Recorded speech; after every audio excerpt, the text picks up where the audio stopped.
Slot पीके कोयटा से मैं हूं गालिब निहाल। चंद रोज कबल बलूचिस्तान के बेशतर अजला में होने वाली बारिश और बालाई इलाकों में होने वाली बर्फबारी के बाद सर्दी की शिद्दत में इजाफा देखने को मिला है। एक जानिब जहां सर्दी की शिद्दत में इजाफा हुआ है, वहीं बर्फबारी से लुत्फानंदोज होने के लिए कराची और अंदरूनी सिंध के मुख्तलिफ इलाकों से सयाहों ने कोयटा और बलूचिस्तान के सयाहती मकामात का रुख करना शुरू कर दिया है।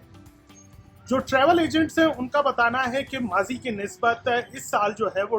काफ़ी कम सयाह जो हैं वो रुख कर रहे हैं ज़ियारत कोयटा और दीगर सयाहती इलाकों का, जिसकी सबसे बड़ी वजह यह है कि सिक्योरिटी सूरत हाल की वजह से लोग यहाँ आने से कतरा रहे हैं। ट्रैवल एजेंट्स का ये भी बताना था कि माजी में पहले हम देखते थे कि बर्फबारी के सीज़न में तकरीबन 5 से 10 हज़ार अफराद जो है वो हफ्तावार बलूचिस्तान और जो सयाहती मकामात हैं वहाँ का रुख करते थे, लेकिन ये तादाद अब घट के 500 से 1000 तक रह गई है।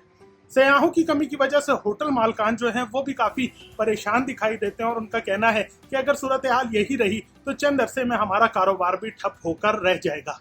ताहम इस हवाले से हुकूमत का मौक़िफ़ ये है कि बलूचिस्तान में सयाहत को फ़रोग़ देने के लिए जहाँ अमन व अमान की सूरत हाल को बेहतर बनाया जा रहा है, वहीं मुख्तलिफ जो सयाहती मकामात हैं उनको भी बेहतर बनाने के लिए पब्लिक प्राइवेट पार्टनरशिप की ज़रूरत है और जो प्राइवेट लोग हैं वो बड़े पैमाने पर इन्वेस्टमेंट करें इन इलाकों में, तो सयाह एक दफ़ा फिर बलूचिस्तान का रुख कर सकते हैं, जो बलूचिस्तान की मईशत के लिए मस्बत साबित हो सकता है।